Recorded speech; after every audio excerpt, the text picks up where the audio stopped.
गुरु विष्णु गुरुदेव महेश्वर गुरु साक्षात् परम ब्रह्म तस्मै श्री गुरवे नमः। अखंड मंडलाकार व्यक्तं जिन चराचरं तत्पदं दर्शितं येन तस्मै श्री गुरवे नमः। तमेव माता च पिता तमेव बन्धुश्च सखा तमेव विद्वा द्रविणं तमेव सर्वं मम देव देव।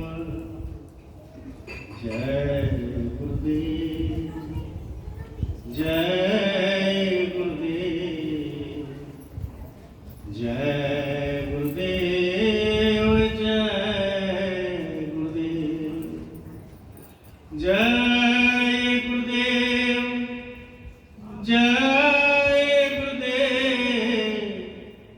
जय गुरुदेव जय गुरुदेव जय गुरुदेव जय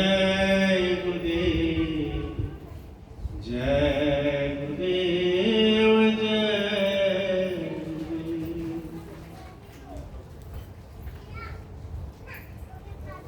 परम पूज्य परम सद्गुरु नाम के धनी बाबा जय गुरुदेव जी महाराज के श्री चरण कमल पर अवकर प्रणाम। उनके आध्यात्मिक उत्तराधिकारी वर्तमान समय के सद्गुरु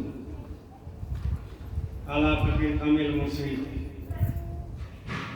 उज्जैन वाले बाबा मकान जी महाराज की श्री चरण कमल पर अरबों खरबों प्रणाम। उपस्थित सभी हमारे गुरु भाई बहन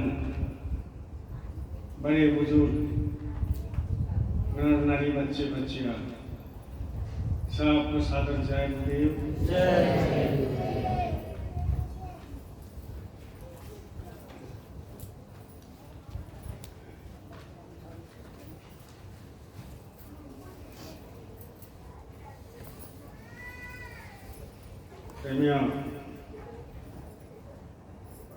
आज मासिक भंडारा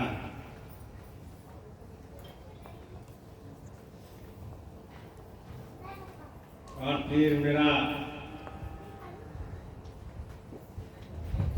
एक ख्वाहिश था कि फिर आप लोगों से मिले और आप लोगों का भी दर्शन हो जाए।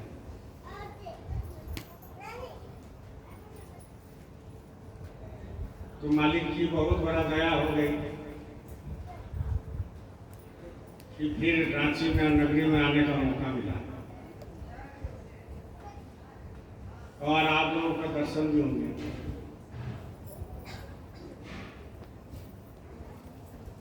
जब गुरु का प्रेमी से दर्शन हो जाता है,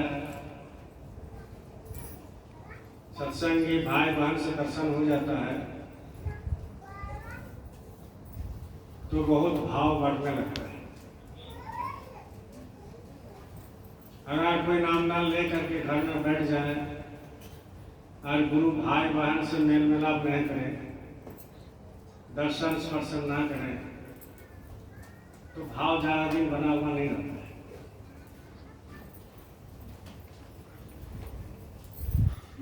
ऐसे तो हैदराबाद में हम भी वहाँ 250-300 गुरु भाई बहन है, सब मेरे घर में आया हुआ क्वार्टर में। उन लोगों से भी 5-6 सत्संग मालिक ने कराया उन लोगों का यहाँ। फिर चारों तरफ जो है प्रचार प्रसार भी किया गया, भंडारा भी किया गया, देवाल लिखन भी किया गया।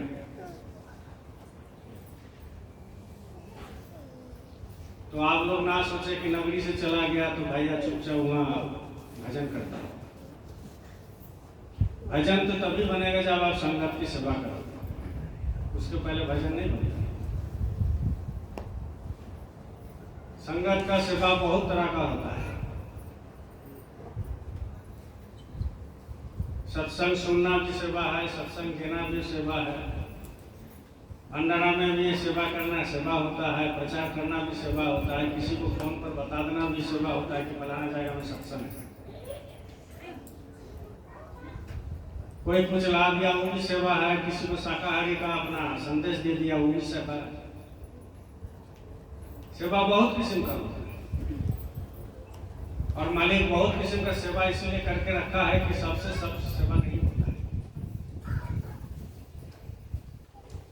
हमसे कुछ अलग सेवा होगा, आपसे कुछ अलग सेवा होगा, उससे कुछ अलग सेवा होगा, तब जाकर के संगत खराब हो जाता है। एक प्रेमी सब कुछ सेवा नहीं कर सकता। तो सेवा का महत्व बहुत बड़ा होता है और बिना सेवा के तो भजन भी नहीं बनेगा। तो वहां जब गए तो लोगों को फोन फान किया, उज्जैन से भी कोई फोन कर दिया उन लोगों को किया, देखो झारखंड से वक्ता किया है, सेवा लेना चाहता है। तो वहां का जो अध्यक्ष है वो मेरा घर में आ गया और फिर जो है वार्तालाप हुई और फिर वो लोग भी हमको नहीं छोड़ा, चलिए भैया जाना है आपको। तो लोग भी हमको सेवा में लगा के रखा। हमको जो खालीपन महसूस हो रहा था वो नहीं होना, लेकिन एक पीस अंदर में लगा हुआ था नगरी के लिए। जैसे आप घर छोड़ के कहीं भी चले जाओ तो आपका मन कहाँ लगा है? घर में, कि कब भागे कब भागे। आपको कितना भी सुख आराम दे दिया जाए, सुख चैन दे दिया जाए, बढ़िया बढ़िया खाना दे दिया जाए, बढ़िया बढ़िया पालन में सुखने दिया जाए, लेकिन आपका मन कहाँ लगा है? घर में, कि कब चले जाए, कब लोगों से मिले। तो आप लोग एक पुराना हमारे जो है परिवार जैसा हो गए। तो हमको भी लग रहा था कब हम जो है फिर नगरी में जाए और फिर सबका दर्शन हो जाए, सेवा करने का मौका मिले। मेरा भी मन बहुत छटपटा रहा था।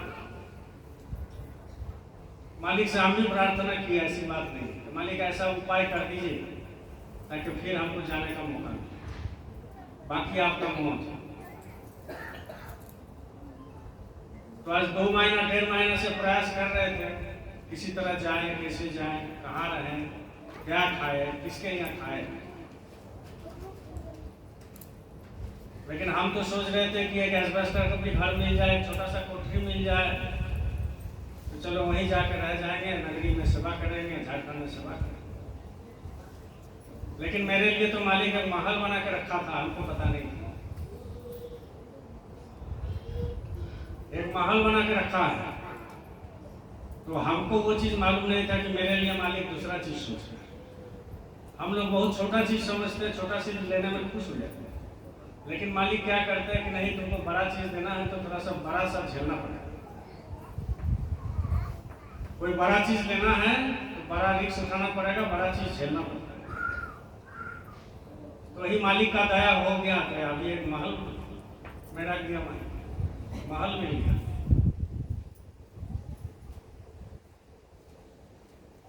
उसमें 1 रुपया रेंट भी नहीं देना पड़ेगा।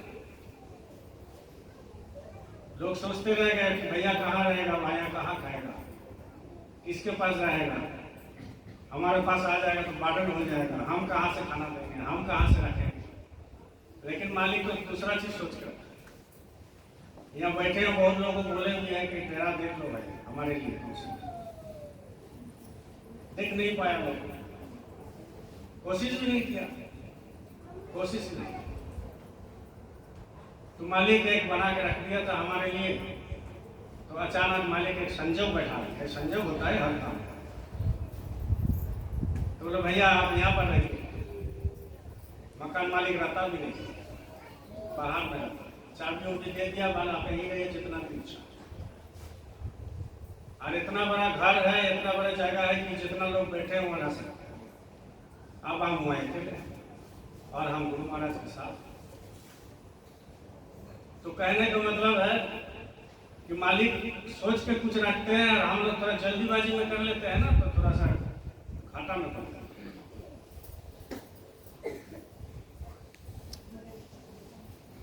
तो प्रेमियों, सबसे बड़ा बात है विश्वास।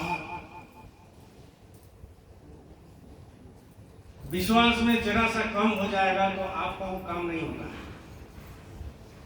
सबसे बड़ा काम होता है विश्वास, किसी के प्रति, किसी के, खाली भगवान के ऊपर नहीं। तो जब विश्वास हो जाता है तो काम बन जाता है, और काम बन जाता है तो अच्छा काम बन जाता है। तो हम लोग विश्वास करके गुरु महाराज से नामदान लिया। हम लोग विश्वास करके गुरु महाराज के पास गए। हम लोग विश्वास करके अपना आत्मा को सौंप दिया।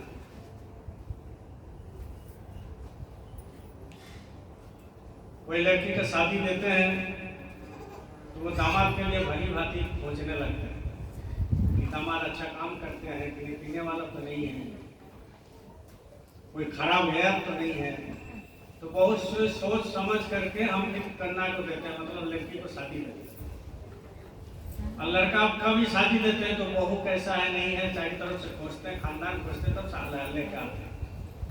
ऐसा ही हमारे अंदर, आपके अंदर जो आत्मा है, जो शक्ति है, उस शक्ति को किसी के हाथ में सौंप रहे हैं। तो हम लोग भी बहुत परीक्षा किया है। आत्मा को सौंपना एक बहुत बड़ी बात है, और आत्मा को अपनाना एक बहुत बड़ी बात है। और आत्मा इनके पास हम दे रहे हैं, इनके पास हम आत्मसमर्पण कर रहे हैं, ये सड़क इनके पास झुका रहे हैं। तो जो सदगुरु होते हैं वो बहुत तरह का पहले ही आपको आगाह कर देते हैं, बहुत तरह का पहले ही आपको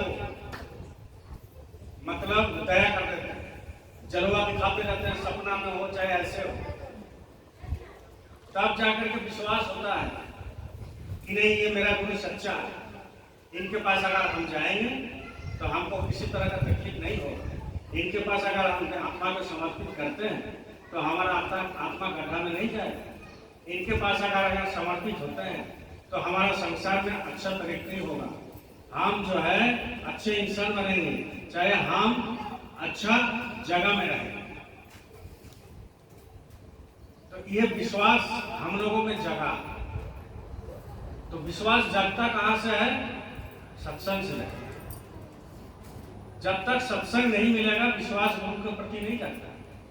जब तक सत्संग नहीं मिलेगा तब तक आप गुरु क्या है इसको समझ में नहीं आता। गुरु कोई हार मास का नहीं होता, ये बहुत बड़ा चीज होता है।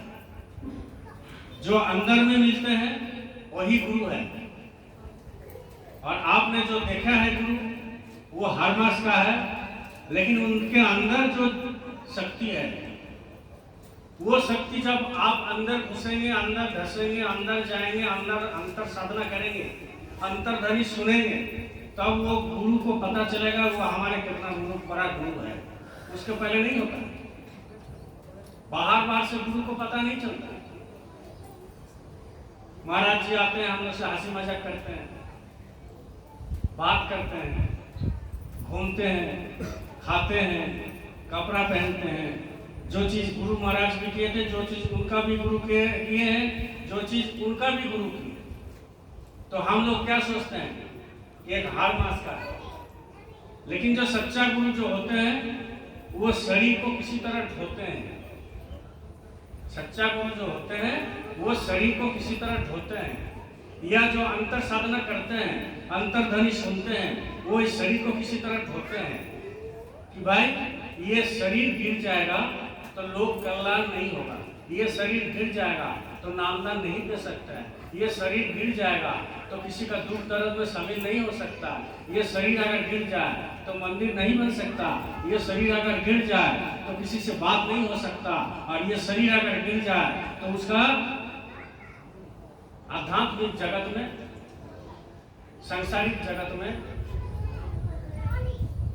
खास करके सांसारिक जगत में तो कोई कुछ कर नहीं सकता, क्योंकि शरीर गिर जाए।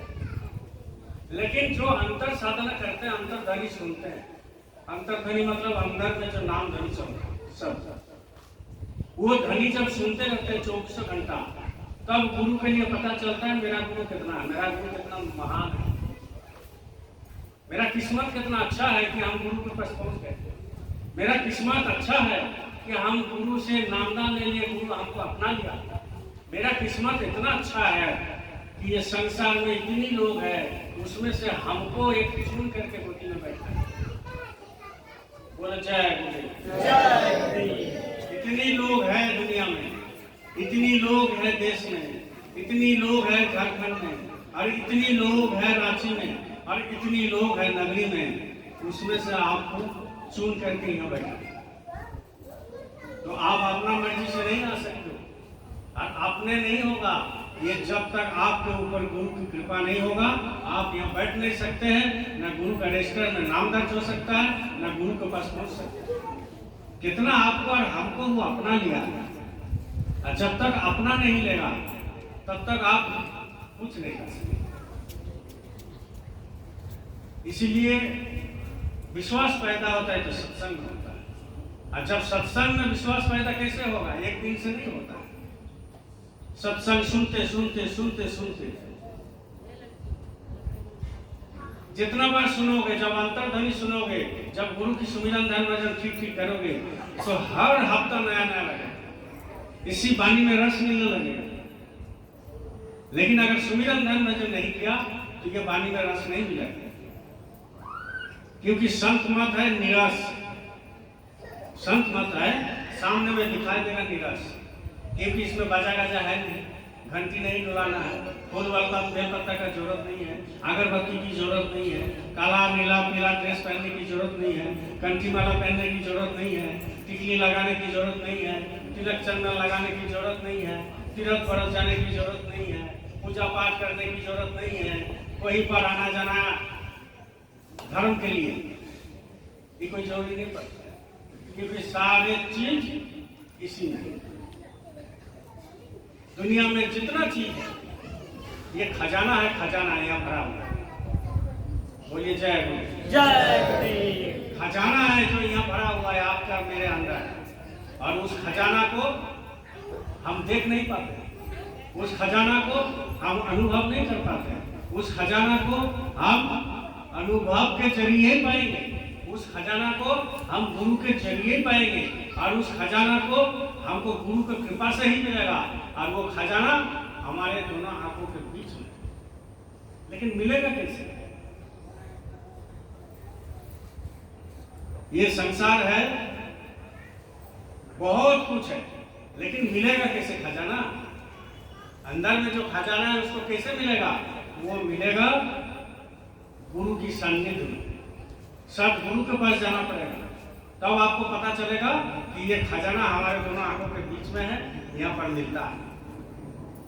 उसके लिए बहुत कठिन साधन करना पड़ता है, उसके लिए कठिन भक्ति करना पड़ता है, उसके लिए आपको रगड़ाई करना पड़ता है, उसके लिए आपको समय देना पड़ता है, उसके लिए आपको बैठना पड़ता है। और जब तक नहीं बैठेंगे, जब तक अंदर नहीं जाएंगे, तब तक इस चीज को मालूम नहीं हो सकता।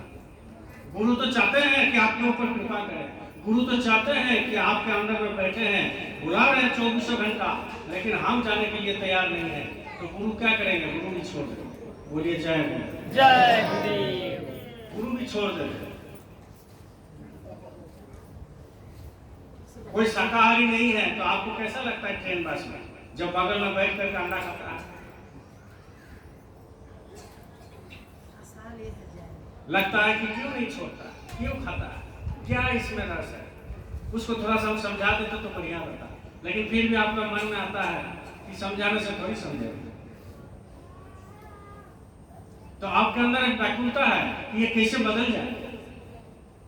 हमें गुरु मिल गया, लो आप सोचते हैं कि चलो सदगुरु के पास हम भी आपको पहुंचा दें। आपको भी लगता है, हमको भी लगता है। ऐसा ही व्याकुलता गुरु के पास भी होता है। ऐसा नहीं है कि गुरु महाराज के पास व्याकुलता नहीं है, वो तो परम पिता को पा गए, लेकिन व्याकुलता किस बात की होती है कि भाई दुनिया में जो ये संसार तो फंसा हुआ है, इसको कैसे अपना निज घर पहुंचाए, निज घर हम कैसे पहुंचाए। इसलिए सत्संग में जब आते हो, बैठते हो, तो सबसे पहले काम करना कि सारे चिंतन को हम दूर करके, सारे विचार को दूर करके, सारे ज्ञान को रास्ते में छोड़ करके, घर में छोड़ करके आ करके एकदम पूर्वक जैसा सीधा बैठना चाहिए। क्यों? क्योंकि इनके सामने कोई कुछ नहीं, वो समझ नहीं पाएगा। तो जब बिना ज्ञान के आप बैठोगे, बिना विचार के बैठोगे, घर में छोड़ कर आओगे ज्ञान विचार को, विवेक को खाली यहाँ साथ में लेकर के आओ, इसके बाद गुरु के वचन को सुनो, तब आपको पता चलेगा। और आप हर बात पर गुरु का वचन को आप काटते रहोगे और नहीं ऐसे नहीं होना चाहिए, ऐसे होना चाहिए, ऐसे होना चाहिए, तो आपको क्या होगा कि कुछ पल्ले में नहीं पड़ेगा, कुछ पता ही नहीं चलेगा, कुछ पता नहीं चलेगा। इसीलिए संत कहते हैं कि चेत कर सुनो सत्संग भाई।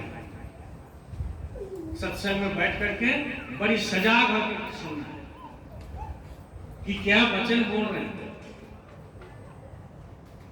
वचन तो बहुत है, लाखों करोड़ों वचन बोलते हैं गुरु, ये गुरु का बंदा बोलते हैं, लेकिन एक वचन कोई आपके अंदर घर कर जाएगा, आपके अंदर लग जाएगा, तो वही एक वचन आपको जिंदगी को महान बना, जिंदगी में महान बना। एक महात्मा के पास गया एक चेला, बोलिए जय गुरु। जय।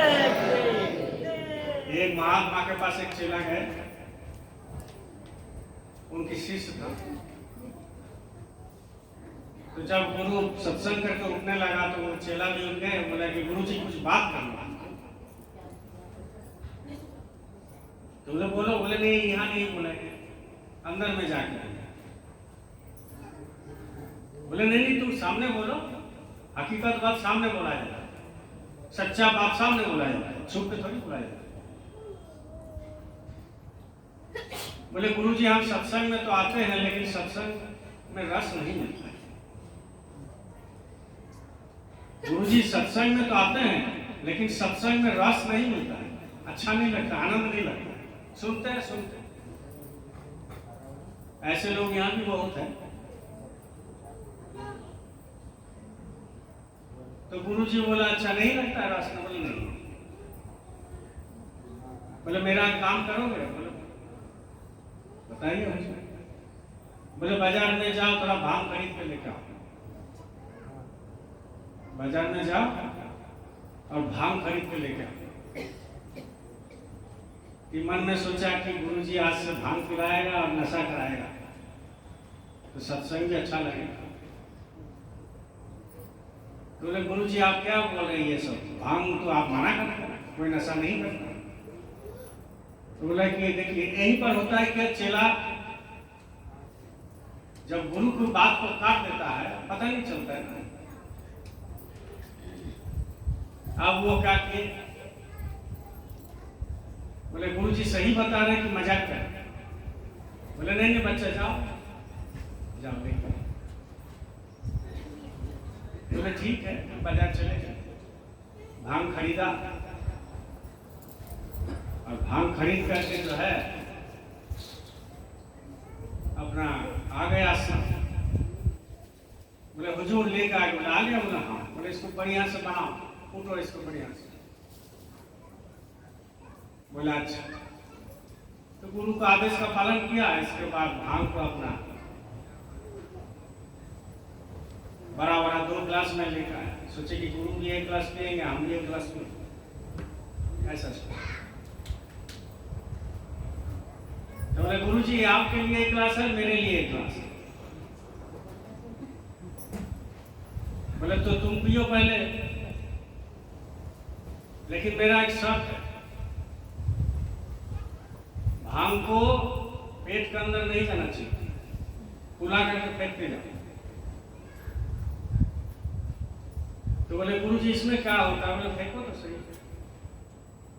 तो मुंह में ले यार, कुला करके फेंकते जाओ, मुंह में ले कुला करके फेंकते जाओ, पूरा ग्लास खत्म हो गया।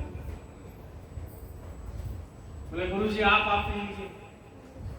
बोले मेरे पीने की जरूरत नहीं है, हम ऐसे ही भांग पी के रहते हैं, हम ऐसा नशा करते हैं, गुरु हमको ऐसा नशा बतला दिया है कि वो नशा कभी छूटता ही नहीं। तो बोले कि इसका मतलब क्या हुआ कि आप बोल रहे फेंकते जाओ फेंकते जाओ। तो बोले कि तुम्हारा कुछ नशा लग रहा है क्या? बोले गुरुजी पेट में जाएगा तब ना नशा होगा। ऐसे कैसे नशा? पेट में घुसेगा तब ना नशा होगा। इसका मतलब आप भांग नहीं जानते किसको कहते हैं? गुरुजी बोले जानते तो हैं, पेट में जाता है तो खूब नशा होता है, नीचे में लगता है, भांग पीने के बाद लगता है आसमान नीचे आ गया और ये भी चल गया और आसमान ऐसा। इसके बाद जो है बोला कि देखो बच्चा, तुम जो क्वेश्चन किया ना, तुम जो प्रश्न किया कि सत्संग में आकर के रस नहीं मिलता है, उसका उत्तर यही है। जैसा भांग पेट में जाने से नशा होता है, वैसा ही सत्संग का वचन अंदर में जाने से नशा होता है। अब तुम क्या करते हो? एक कान से घुसाते हो, एक कान से निकालते, अंदर में जाता है तो कैसे नशा होगा? कैसे बात को अच्छा लगेगा? सत्संग की बात को कैसे अच्छा लगेगा? तब चेला समझ गया, गुरुजी बात तो सही है। आते हैं सत्संग में बैठते हैं, आपके तरफ ताके रहते हैं, आप बोलते हैं तो मुड़ी भी कभी कभी हिला देते हैं, हंसते भी हैं, रोते भी हैं, लेकिन मेरा मन कभी बकरा में, कभी बकरी में, कभी मिठाई दुकान में, कभी कपड़ा दुकान में, कभी होटल में, कभी मोबाइल दुकान में, कभी ये दुकान में, वो दुकान में लगा। लगता है कि आपका वचन कब खत्म हो जाए, हम भागेंगे। तो कैसे सत्संग तब सुनोगे और कैसे तुमको अच्छा लगेगा? सत्संग सुनने के समय निछवार करना है, घर बोलना है, मोबाइल बोलना है, बच्चे बोलना है, बीवी बोलना है, सारे कारोबार बोलना है, परिवार बोलना है, गाय गौ बोलना है, सब चीज बोलना है। क्यों? क्योंकि दुनिया में सबसे बड़ा काम करने के लिए आप यहाँ बैठे हो। वो आपको साथ में नहीं जाएगा, लेकिन ये जो बैठे हो यही आपको साथ में जाता है। तो ये तो देखोगे तब ना पता चलेगा। ये तो बराबर गुरु महाराज अपना प्रचार करता है कि भाई दोनों आंखों के बीच में आत्मा है, वो शायद करता है, वो सूरज चला जाता है ऊपर में, लेकिन इसका अनुभव नहीं करता। जब अनुभव करेगा तब आपको आनंद मिलेगा, तब अच्छा लगेगा। तो बोला अच्छा गुरु जी बात है। बोला हाँ यही बात। तो ये आपको कौन नहीं होने देता है? सबसे बड़ा बात है, आपका तो चाहते हो आप, आपका विवेक तो बोलता है, लेकिन इसको कौन नहीं होने देता है। सबसे बड़ा बात यह है, आपको इस रास्ते में कौन नहीं जाने देता है। बोलिए जय जय। आपको इस रास्ते में कौन नहीं जाने देता है, पहले इसको सोचिए।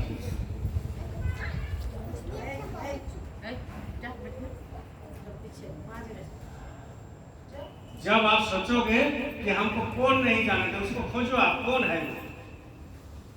आप यहाँ बैठे हो, लेकिन आपको सत्संग में आने से पहले कौन रोक रहा था? आप लोग तो बोलते काल रोकता है, काल रोकता है हर बात पर। अरे सत्संग में नहीं आओगे क्या? बोले काल का चक्कर। लगता है कितना एकदम रात 2 बजे से तैयार होकर बैठा हो सुबह में जाने का। काल का चक्कर, काल नहीं जाने देगा। तुम इतना बड़ा गुरु हो, गुरु के चेला हो, और काल तुमको रोक रहा है। तुम्हारा मन में संकल्प है कि हमको जाना है, और तुमको काल रोक रहा है। ये बहाना वाली। आपको रोक रहे हैं आपका मन, आपको रोक रहे हैं आपका मन। गुरु को काम करने कौन नहीं देता है? आपका मन। अच्छा काम करने कौन नहीं देता है? आपका मन। और उसी मन को बस करने के लिए ही सत्संग आनंद है। उसी मन को बस करने के लिए सत्संग में सेवा है। और उसी मन को बस करने के लिए गुरु की सत्संग सुनना जरूरी होता है। यही है मन की चाल।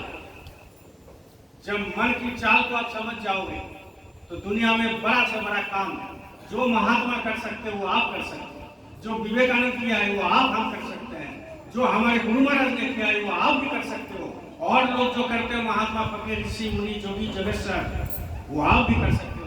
उन्होंने मन को अपना बस में कर लिया तब करते हैं।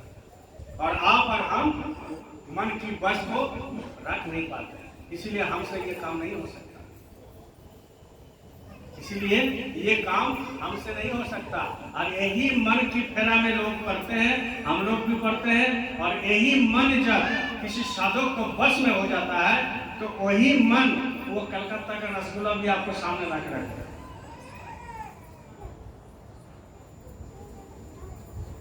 वो मथुरा का पेड़ा भी आपके सामने ला के रखता है।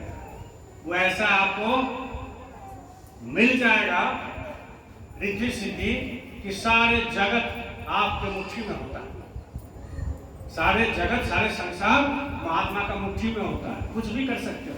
क्यों? क्योंकि ये मन को वो पकड़ लिया, क्योंकि मन हमारे से हमको लेके खेलते हैं। और जब तक मन की बस को नहीं कर सकता है कोई, तब तक कोई आत्मा अनुभव नहीं होगा, ना आत्मा अनुभूति होगा, ना गुरु की जो है आप भक्ति कर सकते। लेकिन ये सब कौन कराएगा? ये सद्गुरु कराएगा, सद्गुरु कराएगा। इसलिए कहते हैं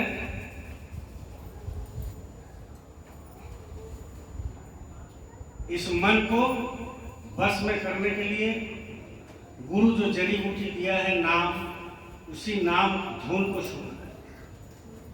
क्योंकि वो जन्म जन्मांतर से इधर उधर भटक रहा है, और जो चीज आपके अंदर में है वो नाम को खोज रहा है, लेकिन नाम को नहीं मिल रहा है। वो नाम के जगह में लोग क्या दे देते हैं? संसार का चीज दे देते हैं। तो इसीलिए उसको रस नहीं मिलता। मन तो संसार का चीज है नहीं, ऊपर से आता है। जैसा सतलोक से आत्मा जब निकालती है, उधर से जब आता है तो सतलोक से आएगा महाकाल पुरुष, महाकाल पुरुष से आते हैं पार ब्रह्म, पार ब्रह्म से आते हैं ब्रह्म, ब्रह्म से आते हैं नीचे ईश्वर लोक। इसके बाद वहां से नीचे में आते हैं ये सारे संसार। हम विस्तार से नहीं बोल रहे हैं क्योंकि नामदान लिया हुआ है, बोल नहीं सकते, नए नए प्रेमी बोलते। एक रास्ता है जाने का, और आने का भी एक रास्ता है।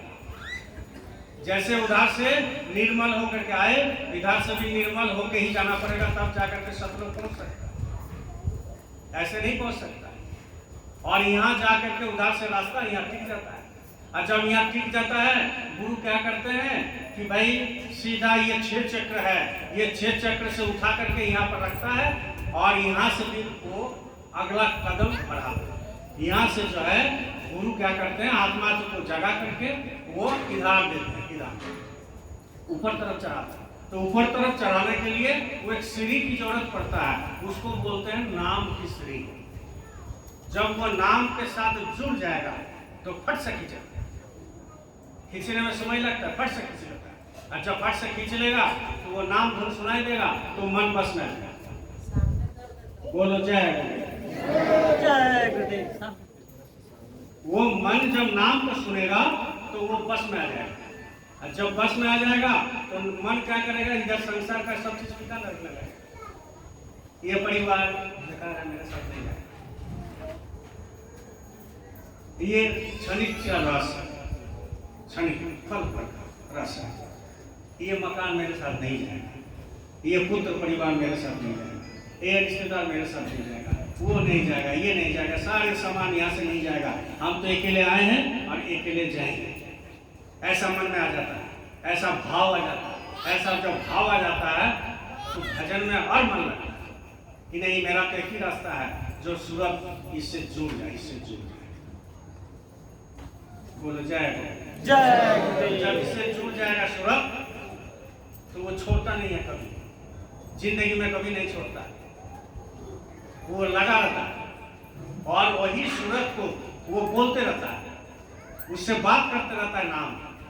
नाम भी बात करते हैं, उसका भाषा अलग है, सूरत की भाषा अलग है, वो दोनों मिल करके बात करते रहते हैं। इसीलिए तो यहाँ का भाषा अलग, वहाँ का भाषा अलग, उसको बोलते देवनागरी भाषा, वहाँ का भाषा अलग।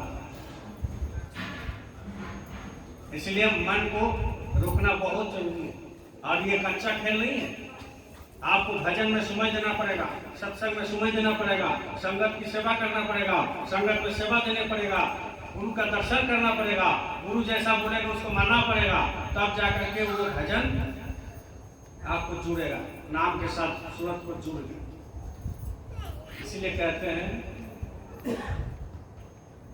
धीरे धीरे मोर तू इस मन को, धीरे धीरे मर तू इस मन को। बोले धीरे धीरे, आपको धीरे धीरे मोड़ना है, और एक बार में मन उड़ेगा नहीं, मोड़ेगा नहीं। दिन भर खुराबाती करते रहता है मन, दिन भर। आप सत्संग से आने पहले कितना खुराबाती किया, लेकिन यहाँ जब बैठ गए तो थोड़ा देर चुप रहा और फिर हलचल मचाने लगा, फिर हलचल मचाना। इसलिए मन को धीरे धीरे रोकना है। अगर गुरु चाहे तो 1 मिनट में रुकवा सकते हैं, लेकिन पागल हो जाओगे, आप पागल हो जाओगे। ये कोई महात्मा पागल हो जाता है, देखो ना, तो कोई बोलता है पागला बाबा, बोलता है कि नहीं? बोलो जय गुरु, जय। बोलता है कि पागला बाबा। यार ये जानते हो बहुत बड़ा महात्मा है, पागल है, बहुत बड़ा महात्मा। अब जोरों से उसको ज्यादा मिल गया तो पागल बन गया, पागल हो गया। लेकिन संत मत में पागल नहीं बनाता है। संत मत में आपको संसार का भी काम कराएगा, बच्चे को भी परवरिश कराएगा, नौकरी दुकान चाकरी पर भी कराएगा, शादी भी कराएगा, और सारे काम करते हुए आपको फिर गुरु के साथ जोड़ करके, नाम के साथ जोड़ करके अंतिम समय तक भी आपको ले जाएगा। ये तो पक्का होगा, अंतिम समय तक ले जाएगा। हमारे गुरु महाराज ने कहा कि तुम अगर लाइन में लगे रहो, हमारे पीछे पीछे चलता रहोगे, तो हम अंतिम समय तक तुमको नहीं छोड़ेंगे, लेके ही छोड़ेंगे। लेकिन उसके पहले तो आपको थोड़ा सा करना पड़ेगा ना, कर्म को बांट दीजिए, एक संसार का कर्म और एक आध्यात्मिक कर्म। इधर बाएं तरफ रखिए संसार का कर्म, ये आपके साथ नहीं जाएगा, लेकिन शरीर पालने के लिए, बाल बच्चे को पालने के लिए, बिजनेस नौकरी चाकरी के लिए, आपका संसार को देखने के लिए ये बाएं तरफ कर्म बहुत जरूरी है। और ये दाहिने तरफ आध्यात्मिक कर्म है, इसके साथ साथ इसको भी करना है। जब ये भी करोगे, ये भी करोगे, तो बीच में गुरु है, इधर भी संतुलन करेगा, इधर भी संतुलन करेगा, और दोनों करा करके लेके चलिए। कोई बोलते हैं ना, बस हमारे घर में आश्रम बन गया, अब हम हर हफ्ता आएंगे भैया, हर हफ्ता आएंगे। बस भैया आप नगरी में आश्रम बन गए ना, बस बगल से ना हम हैं, आ जाएंगे।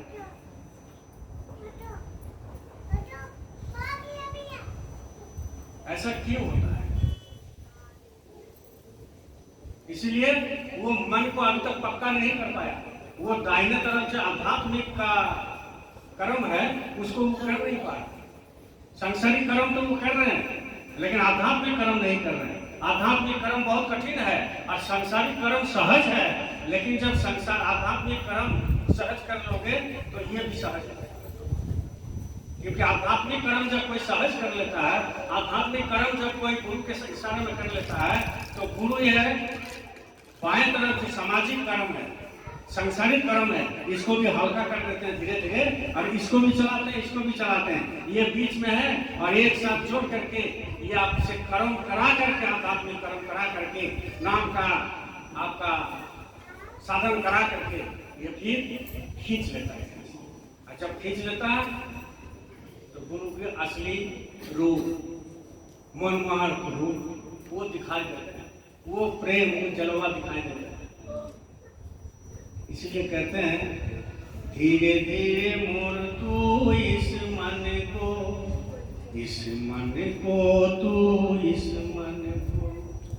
धीरे धीरे मोर तू इस मन को तू इस मन को। मोन मोरा कोई डर नहीं, दूर प्रभु का घर नहीं। धीरे धीरे मोर तू इस मन को, धीरे धीरे मोर तू इस मन। बोले मन को अगर आपने रोक लिया तो प्रभु का घर दूर नहीं है। प्रभु का घर दूर नहीं है, प्रभु का घर यहाँ पर है, ज्यादा दूर नहीं है। कह के तो देखिए कितना नजदीक में है। कह के तो देखिए प्रभु कैसा बात करते हैं। कह के तो देखिए कैसा आपको नाम में आनंद है। कह के तो देखिए कि कैसा आपको लगता है कि संसार फीका है। कह के तो देखिए, लेकिन आपको और हमको कुछ आदत को बदलना पड़ेगा। आदत क्या बदलना है? आदत इतना सा खाली बदलना है कि हमको 24 घंटा में कुछ समय निकालना है अपने लिए। गुरु के लिए छोड़ दो, गुरु के लिए मत निकालो। गुरु के लिए जिंदगी भर समय नहीं निकाल पाओगे, लेकिन अपने लिए तो निकाल। और अपना मतलब क्या है? आत्मा के लिए। ये शरीर अपना नहीं है। ये शरीर चमड़ा और हड्डी और मांस, कफ, थूक, थुकार, पेशाब, लैट्रिन सब इसमें भरा हुआ है। ये आत्मा निकल गया तो इसमें बदबू आने लगता है। ये आत्मा निकल गया तो इसमें पीलू पड़ने लगता है। आत्मा निकल गया तो कुछ पूछने वाला नहीं है। आत्मा निकल गया तो इसको जला देगा, गाड़ देगा। आत्मा निकल गया तो 12 दिन के बाद भूल जाएगा। आत्मा निकल गया तो लोग बदनाम करेंगे। आत्मा निकल गया तो याद भी नहीं रखेगा। आत्मा निकल गया तो इसको नामो निशान मिट जाएगा। आत्मा निकल गया तो ये जिंदगी में उसका छवि मिट जाएगा। क्या फायदा होगा? जिंदगी भर कर्म किए, इसके लिए उसके लिए, ऐसा किए वैसा किए, ये कर दिए वो कर दिए। आशा में जीता है लोग। आशा में, आशा छोड़ना नहीं चाहिए, बहुत अच्छा चीज है। आशा अगर किसी का नहीं है तो मर गया समझ गया। आशा भी रखना चाहिए, लेकिन आशा किसके लिए रखना चाहिए? गुरु के लिए, कि भाई मालिक का दर्शन हो जाए, मालिक का दर्शन हो जाए। जैसा ये धंधा में अच्छा नहीं हुआ वो धंधा में अच्छा नहीं है, ये धंधा वो गाड़ी में अच्छा नहीं हुआ कमाई तो ये गाड़ी, वो बस में कमाई नहीं हुआ तो टेम्पो में कमाई नहीं हुआ तो भाई जेसीबी ले लिए, जेसीबी में कमाई नहीं हुआ तो ये ले लिए। एक आशा होता है। ऐसा ये आशा में जियो ठीक है, लेकिन आशा किसकी रखना है? गुरु की आशा रखना है कि कब भेंट होगा, कब दर्शन होगा, अब मिल जाएगा, कल मिलेगा, अभी रात को मिल जाएगा, सुबह मिल जाएगा, परसों मिल जाएगा। ये एक आशा रखिए।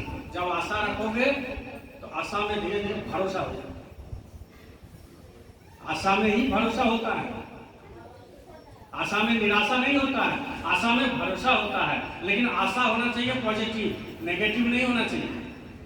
पॉजिटिव आशा क्या है? कि भाई हमको मालिक मिले, सत्संग मिल जाए, दर्शन हो जाए, ये होना चाहिए। तो जब ये होगा तो आपका आध्यात्मिक जगत में वो एक जगह, आध्यात्मिक जगत में एक जगह बन जाएगा, एक समय निकल जाएगा। जब एक जगह बन गया, एक समय निकल गया तो आपको इधर से थोड़ा रस कम मिलेगा, धीरे धीरे इधर आ जाएगा। और जब 60 साल 70 साल हो जाओगे तो इधर का कम होता रहेगा, धीरे धीरे इधर ज्यादा झुकाव होता है। अभी सब प्रैक्टिस करोगे तब ना। बुढ़ापा में भी सोचते हैं कि मेरा दांत ना गिरे, तो हो सकता है क्या? बोलो जय गुरुदेव। जय गुरुदेव। हो सकता है। कोई सोचता है बुढ़ापा में कि दांत ना गिरे, तो हो सकता है। कोई सोचेगा कि बाल ना पाके, हो सकता है। कोई सोचेगा कि मेरा गाल एकदम फुला रहे, हो सकता है। कोई सोचता है कि हमारा कोमर ना झुके, हो सकता है। कोई सोचता है कि हम बिना लाठी के चले, हो सकता है। ये प्रकृति का नियम है, इसको आपको मानना ही पड़ेगा। आज हम सीधा बैठ रहे हैं, 5 साल के बाद, 10 साल के बाद या 2 साल के बाद हम सीधा बैठ भी नहीं सकते, नियम है। इसलिए अभी से भजन करना तो प्रैक्टिस करो।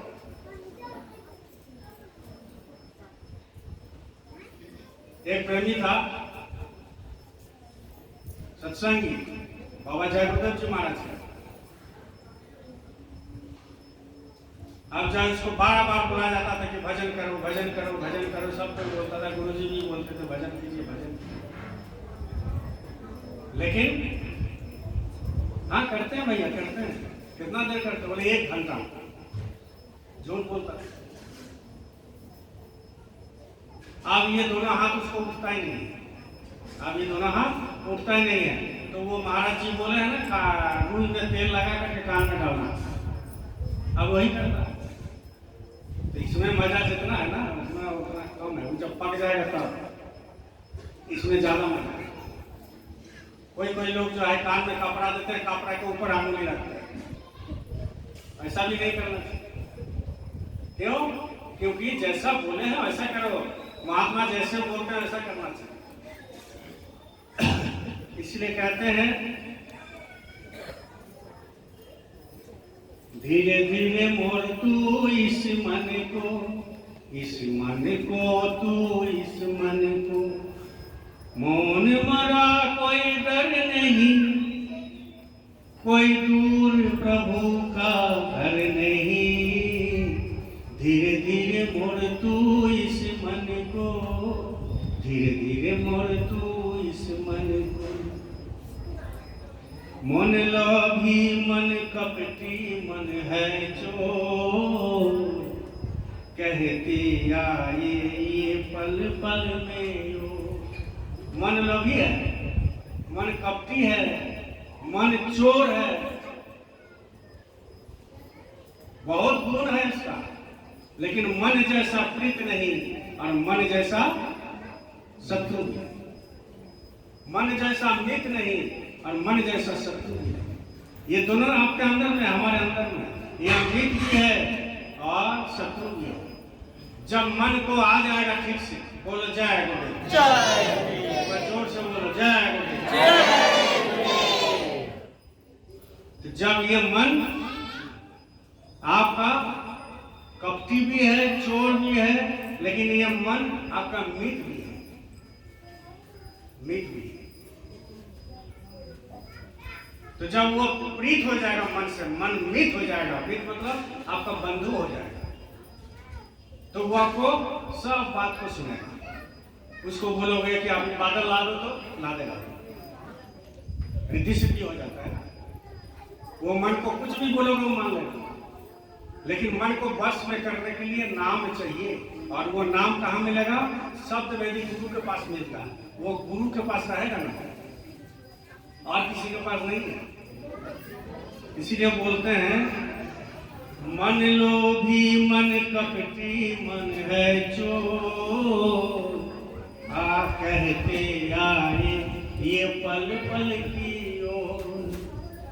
बेईमान क्यों, मन को बोल रहा, बेईमान क्यों तू नादान क्यों, गफलत ऐसे कर नहीं। बोले गफलत मत कर, नहीं तो ये जिंदगी बीत रहा है धीरे धीरे। आजकल करके जिंदगी बीत रहा है, अब तू गफलत कर रहा है, मतलब आलसी कर रहा है। और जब आलसी करेगा तो ये कोई काम का नहीं है, ये शरीर को बर्बाद करता है। मन आपको मान लीजिए बुखार हुआ, गांव के 10 आदमी आकर के बोलेगा अरे तेरा तो कोरोना हो गया रे, विश्वास करोगे कि नहीं करोगे? हाँ कि ना बोलिए, करते हो ना? अगर बुखार हो गया, गांव के अगल बगल का आएगा 10 आदमी, कोई हाथ पकड़ लेगा, कोई ये कर लेगा, अरे तेरा तो कोरोना का सिम्टम देख रहा है, कोरोना हो गया, तो आपको कोरोना हो ही जाएगा। क्योंकि आपकी मन को क्या किया? कमजोर कर दिया। लेकिन मन रहेगा कोरोना हमको कुछ नहीं कर सकता, और अगर कोरोना हो भी गया तो हम मरेंगे नहीं, हमारे पास गुरु है ना, तो कोई दिक्कत नहीं, कोई दिक्कत नहीं। इसीलिए कहते हैं ना, इसलिए कहते हैं बेईमान क्यों नादान क्यों, गफलत ऐसा कर नहीं, कोई दूर प्रभु का घर नहीं। धीरे धीरे मन को रोक ले तू, इस मन को तू इस मन। कितना बढ़िया बात है। लेकिन लोग गाना सुनते प्रार्थना सुनते अंदर में झांकते नहीं। स्वामी विवेकानंद बोले थे उसके गुरु के पास कि इतना हजबज है संसार में और इतना सारे कुछ है, हमको तो गुरु जी कुछ समझ में नहीं आ रहा, हमको तो आप पागल कर दीजिए, हमको आप पागल बना दीजिए। हमको जरूरत नहीं है भगवान की, हमको जरूरत नहीं है सूरत की, हमको जरूरत नहीं है सतलोक देखने की, और हमको जरूरत नहीं है सतलोक वैकुंठ देखने की। आप हमको पागल बना दीजिए, उससे बढ़िया ठीक रहेंगे, शांति में रहेंगे। क्योंकि जो वो नशा जिनको हो गया ना, वो इतना पागल बन जाता है कि मत पूछिए। इसीलिए बोलते हैं कि आप हमको पागल बना, हमको इस सब की जरूरत नहीं है। बस आप मिल गए हमारे लिए बहुत हो गया। सच्ची और सच्चा गुरु भक्त का यही निशानी है कि गुरु को बोलते हैं कि आप हमको पागल बना दीजिए, हमको और कुछ नहीं चाहिए। तो हमारे गुरु महाराज जी तो आपको पागल बना रहे हैं, लेकिन आप पागल बनना नहीं चाहते, पागल बनना ही नहीं चाहते। और वो पागल ऐसा भी पागल है कि आपको संसार भी ठीक रहेगा और आध्यात्मिक जगत भी ठीक रहेगा। वो पागल का मतलब ये नहीं कि आपको एक पास में जाकर भर्ती कर दें, आपका याददाश्त हो जाएगा, ऐसी बात थोड़ी है। वो पागल दोनों तरफ ठीक चला है, लेकिन सांसारिक जगत के जो लोग हैं उसको पागल लगते हैं देखने में, लेकिन पागल वो है नहीं, पागल है नहीं। इसीलिए कहते हैं जब तक तीरथ सब होते बेकार, जब तक तीरथ, जब तक तीरथ, ये सब बेकार होता है। ये भक्त बता रहा है भाई, बोलो जय गुरु जय। ये एक शिष्य बता रहे गुरु के, मुरीद बता रहे जब तक तीरथ सब होते बेकार, जब तक मन में रहते हैं विकार। ये विकार जब तक मन में रहेगा ना, उज्जैन नहीं जाएंगे कि गंगा स्नान करेंगे। अरे गुरु का दर्शन करके क्या होगा, यहाँ राजरापा माई का दर्शन करके, अरे गुरु का पूजा करके क्या होगा, ये देवी देवता का पूजा करने से हमको ज्यादा मिलता है, तुरंत मिलता है। लेकिन ये गुरु भी तो तुरंत देते हैं, उससे जल्दी देते हैं, लेकिन ये दिखाते नहीं है, और दिखाते भी तो आप देखना नहीं चाहते, देखना नहीं चाहते लोग। इसीलिए जब तक एक तप करते हैं साधु लोग, ठीक है अपना अपना हिसाब से कर रहे हैं, उसमें वो विश्वास है, कुछ ना कुछ तो जरूर मिलता है। लेकिन संत मत क्या बोलते हैं, संत मत बोलते हैं जब तक तीरथ सब होते बेकार, जब तक मन में रहते हैं विकार। कुछ जान ले, कुछ पहचान ले, बोले गुरु के पास बैठो, जान लो कौन ठीक है कौन बेठीक है, कौन तीरथ करना है कौन तीरथ नहीं करना है, कौन बेकार है कौन नहीं है, क्या खाना चाहिए क्या नहीं खाना चाहिए, कैसा गुरु करना चाहिए कैसा गुरु नहीं करना चाहिए, सत्संग किसका जाना चाहिए किसका नहीं जाना चाहिए, सत्संग किसको कहते हैं और किसको नहीं कहते हैं, ये शरीर क्या है या क्या नहीं है, सब गुरु बताते हैं सत्संग के माध्यम से, जो आपको मालूम हुआ, ज्यादा तो नहीं हुआ। लेकिन आप अगर मन में सोचते हो कि हम सब जान लिए तो गलत करते हैं, गलत करते। क्यों? क्योंकि आपके मन में हो गया विकार, विकार पैदा हो गया। कुछ जान ले कुछ पहचान ले, होना नहीं भी चलनी दूर प्रभु का घर नहीं, धीरे धीरे मन को इस मन को, धीरे धीरे रोक तू इस मन को। बताइए कितना बढ़िया चीज बोला। सबसे बड़ा चीज है ये मन, यहाँ पर बैठा, जब इसको आप पकड़ लोगे ये मन से हमारा सब कुछ हो जाएगा, तब सब ठीक है, और नहीं तो सारे चीज बेकार होता है। आप लो क्लास से डरते हैं, लो क्लास। हैदराबाद में इतना किताब हमको देखा है, राजस्थान से कोई वक्ता गया था, इतना किताब।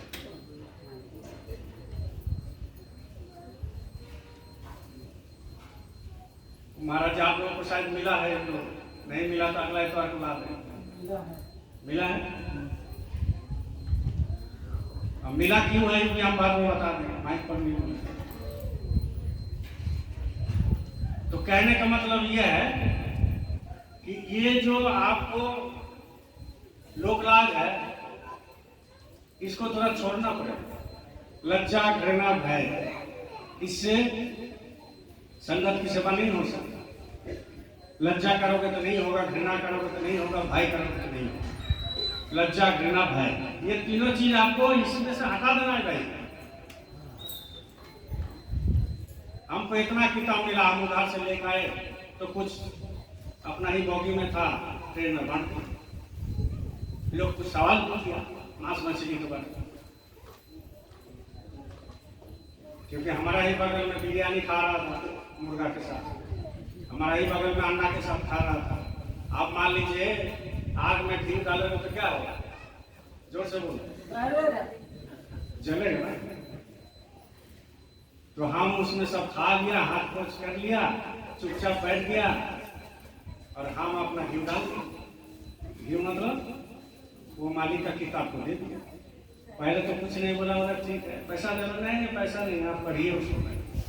और हम भी तैयार होकर तो बैठे कि सवाल तो करेगा। तो बोला कि ये सब जो छोड़ने बोल रहे हैं, सबसे कुछ फायदा थोड़ी है। हमको बोला, तो हम बोले कि भाई बिना दवाई खाए हुए ही आप जो है फायदा के बारे में सोच रहे, तो कैसे फायदा होगा? दवा तो खाए नहीं आप। बोले मतलब मांस मछली अंडा छोड़िए तब आपको पता लगेगा। हम तो छोड़े हुए थे, कोरोना का रोगी है, पेट में ऑपरेशन हुआ है, इंसुलिन 3 बार लेते हैं, ना मछली खाते हैं, ना अंडा खाते हैं, ना मांस खाते हैं, ना दाल पीते हैं, ना हलिया पीते हैं, ना कोई नशा कलाम करते हैं। तो आपके सामने में खड़ा, आपके बगल में बैठे और आपसे ज्यादा हम बात कर रहे हैं और आपसे ज्यादा हम फुर्तीलेबाज हैं। आप तो जब से आप उठे हो स्लीपर में सो जाते हैं, रात भर दिन भर घर नींद लेते हो, पैसा वसूल करते हो रेलवे से, और हमको तो नींद नहीं। तो आप बताओ, फायदा तो ये है, फायदा ये है। दूसरा फायदा क्या है? दूसरा फायदा है कि संस्कार बनेगा, आपका भी लगता है। आज आप मांस मछली अंडा खा रहे हो, आप जब चले जाओगे तो वो कोई और बड़ा चीज खाने लगेगा। हम गुरु तो बोल नहीं सकते हैं, बोल सकते हैं? गुरु नहीं बोल सकते हैं, तो बिगाड़ जाता है। बोले इससे भी बड़ा कोई जानवर काट के खा जाए। तो मतलब कुछ नहीं। मान लीजिए मुर्गा है, उससे बड़ा जानवर बकरा है, वो काट के खा जाए। अब बकरा से हम ऊपर नहीं जा सकते, समझ गए? उसके ऊपर जाने से झगड़ा हो जाएगा, हमको काट देगा। तो कहने का मतलब यह है, बोलने वाला चीज, कहने का मतलब यह है कि आपको तैयार रहना चाहिए, क्योंकि ये संसार है। चारों तरफ महिषासुर घूम रहा है और बीच में आप कुछ कर नहीं सकते। वो तो गुरु की दया है कि आप थोड़ा 2-4 आदमी को बोल देते हो। अगर गुरु की दया आपका सर पर ना रहे तो डेली मार खाओगे, डेली पिटाई करेगा। ये मालिक की दया है, इसलिए चुपचाप है। एक राज में जो है, बोलो जय गुरुदेव, जय गुरुदेव। एक राज में जो है, वो राज में प्रवेश करने से पहले इधर उधर प्रवेश नहीं कर सकता। जैसा ये आश्रम में प्रवेश किया तो उधर जो है आपका ही है, क्या नाम है, गेट है। अब वो दोनों गेट लगा हुआ है, खाली एक गेट हम खोल रहे है ना, उधर से आएगा और जाएगा। ज्यादा हो गया, उधर से आएगा और जाएगा। ऐसा ही राज में एक राजा जो है एक गेट को कर दिया। अब उसी गेट में जो है एक जा रहा है और एक आ रहा है।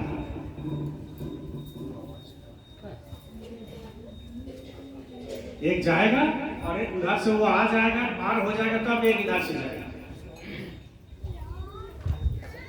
अब जो है लोग आना जाना करते हैं। एक दिन एक भैंस घुस गया, सांड, उसी रास्ते में एक सांड घुस गया और राजा को जो है संजोग से उसी रास्ते में जाना था।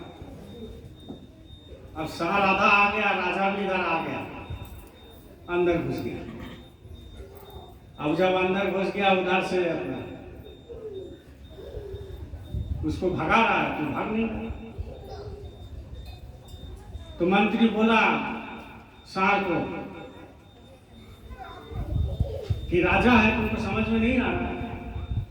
चलो पीछे हो जाओ, राजा को जाने दो। तो सांप क्या बोल रहा है मालूम है? वो राजा है तो हम महाराजा है, हम नहीं जाएंगे, हमको पहले जाने दो। समझ गए? तो ऐसे ऐसे दुनिया में बहुत सार घूम रहा है, बहुत सार घूम रहा है। आपको शाकाहारी रहने देगा, शाकाहारी प्रचार करने देगा, लेकिन गुरु की दया है जो आप वो शाकाहारी प्रचार करने निकालते वक्त करते हो। इसलिए कोई कुछ बोले उससे कोई बिगाड़ नहीं सकता। देखो विचार आएगा, बहुत तरह तरह का विचार, बहुत तरह तरह का, और विकार भी बहुत तरह तरह का आएगा मन में। दिन भर आते रहता है, रात में भी आते हैं, सोने के पहले, जब तक सोओगे नहीं तब तक नहीं आएगा, और सोने के बाद भी आएगा। विचार बहुत आते हैं, विकार भी बहुत आते हैं, लेकिन आपको जो है विचार और उससे कोई मतलब ही नहीं रखना चाहिए। विकार और विचार से कोई मतलब नहीं, वो तो आएगा जाएगा, डेली आता है चलेगा, आता है। और विचार ऐसा ऐसा आएगा, पुराना बात को याद करेगा, और विकार ऐसा ऐसा आएगा किसी को मार देगा, मन खराब कर देगा। इसलिए वो विकार को आने दो, विचार को आने दो, उसमें तवज्जो मत देना। तवज्जो देना है किसमें? नाम धनी। हर श्वास पर नाम धनी करो तो ऑटोमेटिक भाग जाएगा, आपके मन के अंदर एक ताकत मिलेगी। समुद्र को लोग कितना गाली देते हैं, समुद्र कितना लोग गाली देते हैं मालूम है? कैसे कैसे गाली देता है अभी सुनाते हैं। जो समुद्र बहते हैं उसको कितना लोग कितना गाली देते हैं। अभी कल हम एक जगह देख रहे थे मोदी जी का भाषण, तो बोला कि हमको 91 टाइम्स जो है दूसरा पार्टी लोग गाली दिया, 91 बार। समझ रहे? एक प्राइम मिनिस्टर जो हमारे देश का प्रधानमंत्री, उसको गाली दे रहे हैं। कितना बार दिया? 91 टाइम्स। तो कितनी बड़ी बात। इस सत्संग में इसीलिए रख रहे हैं, वो बोल रहे हैं कि 91 टाइम्स हमको गाली दिया, 91 बार गाली दिया। अगर वो गाली दूसरे को भलाई करने में वो लगा देता तो वो गाली मुंह से नहीं आता। जितना हमारे पीछे में विपक्ष खपाते हैं उतना अगर अपने में लगा देता तो पार्टी बनने लग जाती। ऐसा ही लोग आपके पीछे में कितना भी खपा दे, लेकिन वो चीज उसके अंदर अगर लगा दे तो वो भी आदमी बन जाए। तो ऐसा होगा नहीं। क्यों? क्योंकि निजी निजी स्वार्थ, छोटा छोटा स्वार्थ के चलते लोग एक दूसरे को गाली देते हैं। तो उससे आपको मतलब नहीं है, आपका मतलब है अपने गुरु से, हमारे गुरु महाराज से मतलब है, हमको और किसी से मतलब नहीं। जब आप एम ठीक रखोगे कि हमको प्रचार करना है, सत्संग जाना है, आप हमको जयमाला सुमिरन धन भजन करना है, इसके अलावा हमारे जिंदगी में कुछ नहीं। बाकी तो है ही, हम आपको पहले भी समझाए कि संसार का काम अलग, आध्यात्मिक का कर्म अलग। तो जब ये काम करोगे तो आपको जो है वो फायदा देगा।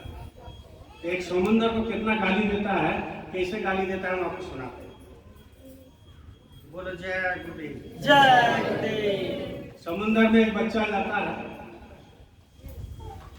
और बच्चा जब जाता है और चप्पल खोल करके किनारे से वो थोड़ा सा आगे में जाता है, तो समुद्र का जो ढेव आता है, ढेव मतलब समझते हो? समुद्र का जो उछाल आता है, वो चप्पल को लेकर के भाग गया बच्चा। कभी दीघा गया है? दीघा, गोवा तो बहुत दूर है, दीघा जाओगे तो देखो, पूरी जाओगे तो देखो।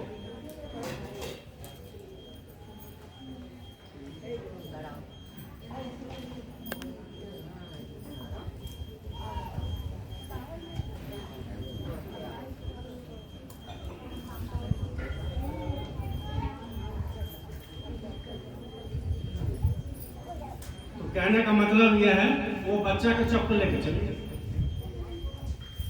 बच्चा का चप्पल लेकर चले गए। तो बच्चा क्या बोल रहा है कि समुंदर जो है, समुंदर चाचा जो है बहुत चोर है, बच्चा बहुत चोर है, मेरा चप्पल को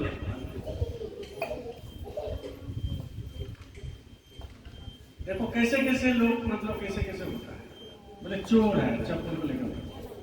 दूसरा क्या बोल रहा है, जो मछली पकड़ता है, जो मछली जो पकड़ता है, अब वो मछली बहुत सारे पकड़ लिया, समुद्र को बोल रहा है कि समुद्र तू ही मेरे लिए भगवान है। क्यों? क्योंकि तू मेरा अन्नदाता है, तू मेरा जीवन को चालित करता है, अब तू मेरा जो है इतना बड़ा परिवार पालता है, तो तू मेरा भगवान है। क्या बोल, तू मेरा पालनहार है।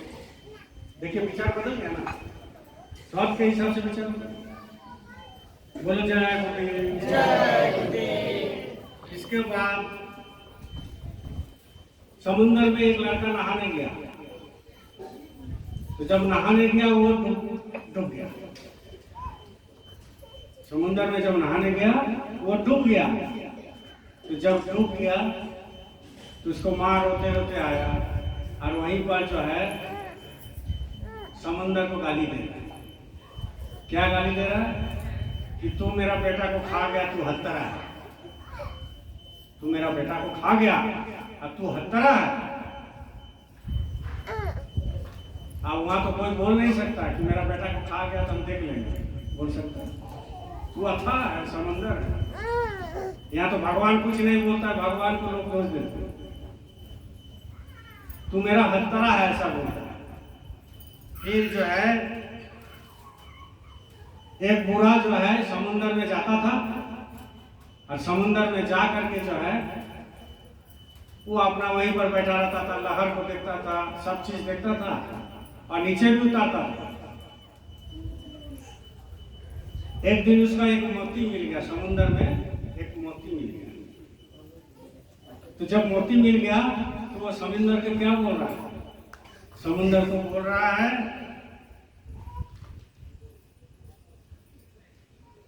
कि तू बहुत बड़ा दानी है, हमको मोती दे दिया। देखिए एक बोल रहा है कि चोर है, मेरा चप्पल चुरा के ले गया। एक बोल रहा है कि तू मेरा बेटा को खा गया, हत्तरा है। और एक बोल रहा है कि तू मेरा पालनहार है, तू मेरा भगवान है, तेरा समुद्र से हम मछली पकड़ते हैं, सबको बेचते हैं, खाते हैं। और एक क्या बताते हैं, समुद्र दानी है, क्योंकि उसको मोती मिल गया, दानी है। और क्या बोल रहे हैं, ये सब चीज जो है कौन लिख के गया, तो वही लोग लिख रहा था, समुद्र का रेत में लिखा था। रेत मतलब बालू में। बच्चा लिख दिया कि समुद्र चोर है, उसी बालू के रेत में। एक लिख दिया कि तू पालनहार है, एक लिख दिया तू दानी है, एक लिख दिया तू हत्तरा है। लेकिन समुद्र का क्या, सबका सुन लिया। बोलो जय गुरुदेव, सबका सुन लिया। और जब सबका सुन लिया, एक बार एक जो है लहर उछाल आया, और उछाल जब आया तो रेत में जो चीज लिखा हुआ था ना, वो क्या हो गया, मिट गया, मिट गया। बोलने दो, एक बार गुरु तुम्हारे ऊपर दया कर देगा ना, समुंदर है वो समुंदर है, एक बार दया कर दिया तो सारे लिखा हुआ सब मिट जाएगा, सारे मिट जाएगा। इसीलिए परवाह मत करना कौन क्या बोल रहा है, नहीं कर रहा। तुम्हारा काम क्या है, तुम्हारा काम है तो रोटी खाना सुबह दोपहर शाम। तुम्हारा काम क्या है कि सुमिरन ध्यान भजन करना। तुम्हारा काम क्या है, अपना बिजनेस नौकरी चाकरी देखना। लेकिन मेन जो है तुम्हारा ध्येय कहाँ रखना है कि हम सुमिरन ध्यान भजन करेंगे और जाएंगे अपना घर। ये समुद्र का देख लो कितना बड़ा, वो कुछ भी कर सकता है। समुद्र हमारे देश को, पूरा देश को डुबा सकता है, इतनी क्षमता वो रखता है। लेकिन वो सब सहन करता है, सहन करते करते करते करते एक बार दे देता है, सब मिल जाता है। बोलो जय गुरुदेव, जय गुरुदेव, जय गुरुदेव, जय गुरुदेव। इसीलिए ये जो विद्यालय है ना, ये स्पिरिचुअल क्लास है, ये जो स्कूल है, विद्यालय सब कोई बना सकता है। विद्यालय सब कोई बना सकता है, पैसा है विद्यालय बना दो। क्या दिक्कत है? कितना समय लगेगा? पैसा है, आश्रम बना तो क्या समय लगेगा? लेकिन विद्यार्थी बनाना बहुत क्या है बताओ, कठिन है। विद्यालय बनाना आसान है, स्कूल बनाना आसान है, यूनिवर्सिटी बनाना आसान है, कॉलेज बनाना आसान है, लेकिन विद्यार्थी बनाना बहुत कठिन है। रामकृष्ण परमहंस एक ही विद्यार्थी बनाए थे, जो स्वामी विवेकानंद, और सब बहुत बनाए थे जो उतना नाम आपको बताने से आप लोग सुने भी नहीं। लेकिन फर्स्ट क्लास का विद्यार्थी स्वामी विवेकानंद को बनाया, एक विद्यार्थी रामकृष्ण परमहंस बनाया, और हमारे गुरु महाराज एक विद्यार्थी बनाया जो उमाकांत तिवारी जी महाराज। अब उमाकांत तिवारी जी महाराज जो है वो कौन विद्यार्थी को चुन के रखा है वो तो वही जाने, लेकिन विद्यार्थी बनाना बहुत कठिन काम। इसलिए आपको विद्यार्थी बनना है।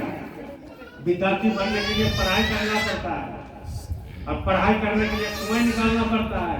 पढ़ाई करने के लिए आपको नींद भी त्याग करना पड़ेगा, और पढ़ाई करने के लिए आपको खाना भी हो सकता है त्याग करना पड़ेगा। वो कौन सी पढ़ाई?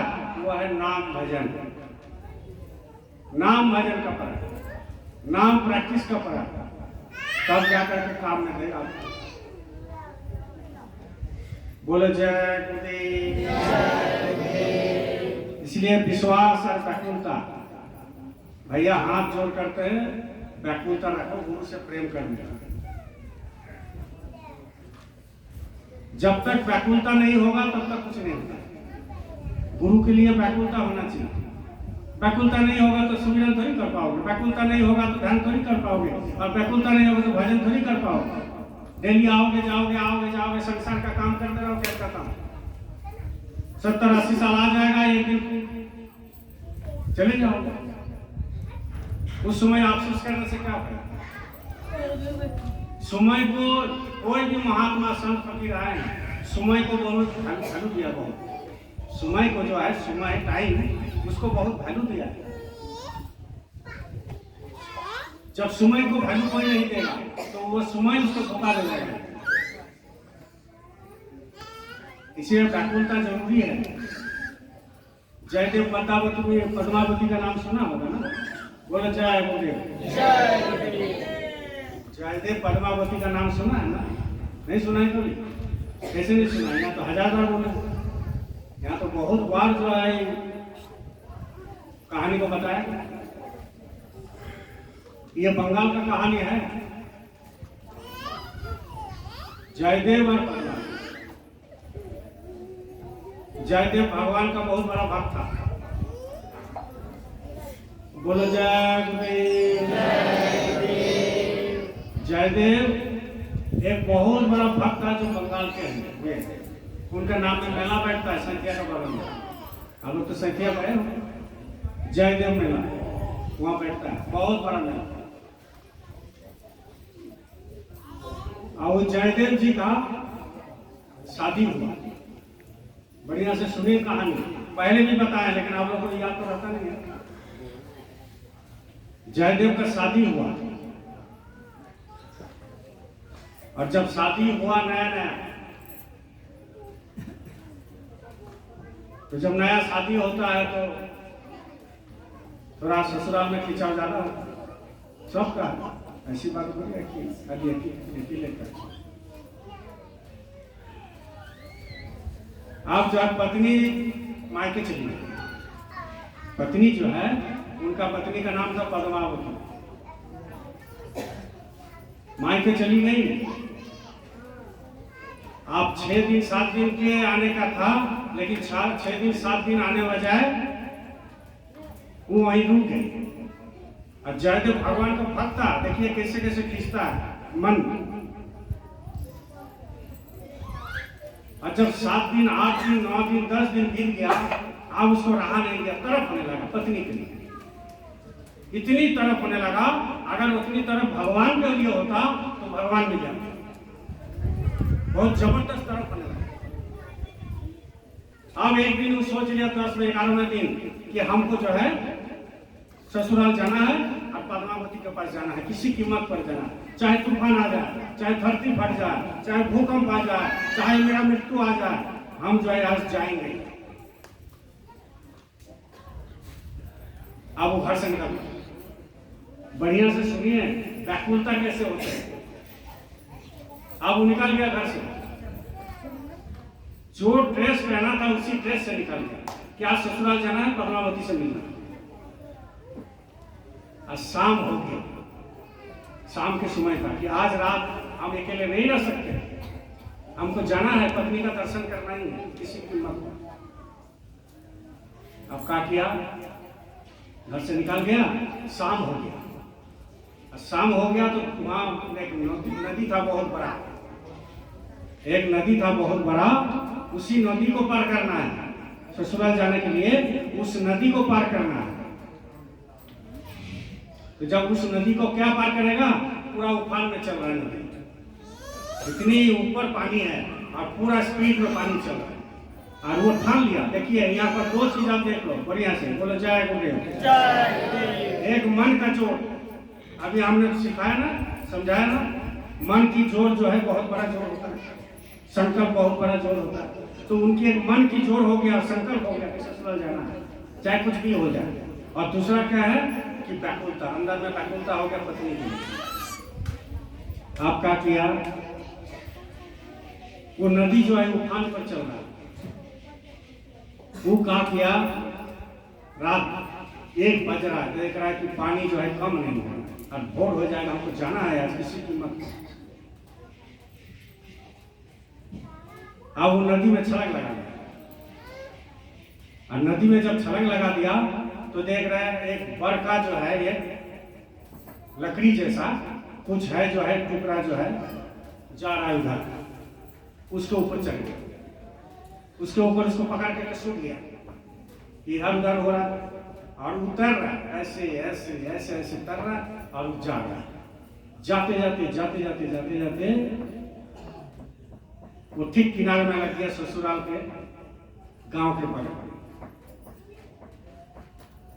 गांव के बगल में किनारे में लग गया। बोलो जय गुरुदेव। जब किनारे में लग गया और जब वो जिसमें चढ़ करके आया था, वो जब उससे उतरा, जो चढ़ करके गया था ना, उससे जब उतरा तो पीछे तरफ मुड़ के देखा कि वो मुर्दा था। देखो अंधा कैसे हो गया, व्याकुलता अंधा कर देता है। अगर गुरु के प्रति व्याकुलता हो गया ना तो आप अंधा बन जाओगे।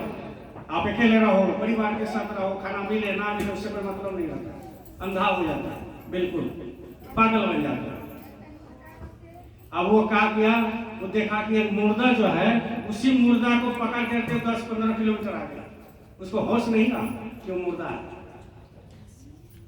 जब वो देखा तारे ये मुर्दा है, इसी में चढ़ के हम आए, लेकिन उसको सता रहा है उधर। 2 बज गया, जाना है ससुराल, मिलना है। अब जो है चला गया गांव में, घुस गया ससुराल का गांव, और बोलेगा कैसे, इतना रात को दामाद आया तो कोई बोल सकेगा, और पत्नी से मिलना है। वो क्या किया, वो जो है घर के पीछे तरफ गया, देखे कि खिड़की खुला हुआ, बात को समझो बढ़िया से, घर के पीछे तरफ गया, देखे खिड़की खुला हुआ है।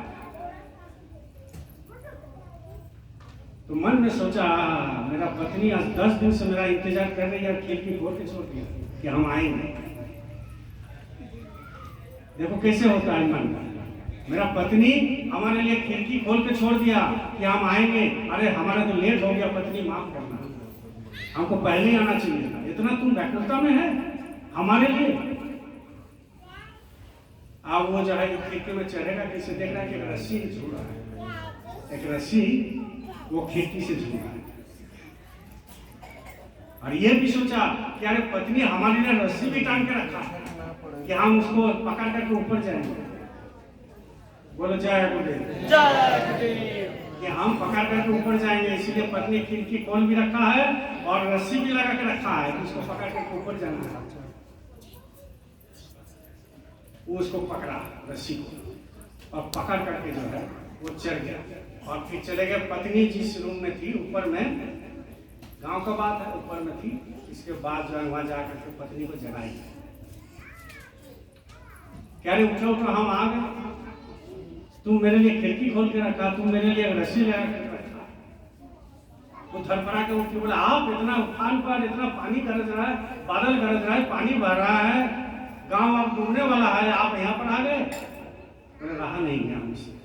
ये जयदेव और पद्मावती का कहानी है। बोले रहा नहीं गया। बोले क्या हो गया? बोले बहुत व्याकुलता हो गया, बेचैन हो गए, बहुत व्याकुलता हो गया। तो बोले आए कैसे? बोले हम तो एक लकड़ी समझ करके उसको पकड़ करके नदी के उस तट से इस तट पर आ गए, लेकिन वो क्या था? वो मुर्दा था। और यहाँ चढ़े कैसे? बोले यार तुम जो रस्सी लगा करके रखा था उसी को पकड़ कर। रस्सी हमने लगाया? बोले हाँ। बोले चलिए तो देखते हैं। देखते हैं बहुत बड़ा सांप था, अजगर सांप। अब चारों तरफ पानी है, तो वो अपना मुंह लगा करके झूठ और उसी को चढ़ करके ऊपर गए। तो बोला नहीं ये सांप है, देख रहे हो, देखो भगवान के लिए व्याकुलता कैसे होता है और पत्नी के लिए व्याकुलता कैसे होता है। तो बोले बैठिए बैठिए बैठिए, बहुत अच्छा काम आपने किया। बोले एक बात बोले स्वामी, एक बात बोले? बोले हाँ हाँ बोलो। बोले इतना समय और इतना व्याकुलता और इतना आपके अंदर जो है टीस, अगर आप भगवान को दे देते ना तो भगवान मिल जाता, आपको भगवान मिल जाता। आपको शर्म नहीं आता है? एक हार मांस का टुकड़ा के लिए आप सांप पकड़ के आ गए, मूर्ता के ऊपर चढ़ के आ गए, नदी में तूफान आ रहा है, पूरा परिवार छोड़ के आ गए, आपको शर्म नहीं लगा? पद्मावती की भगवान की भक्ति नहीं थी? यह हमारे जिला का कहानी है, किताब में मिलेगा। तो बोला कि उसका पतिदेव चुपचाप बैठा हुआ।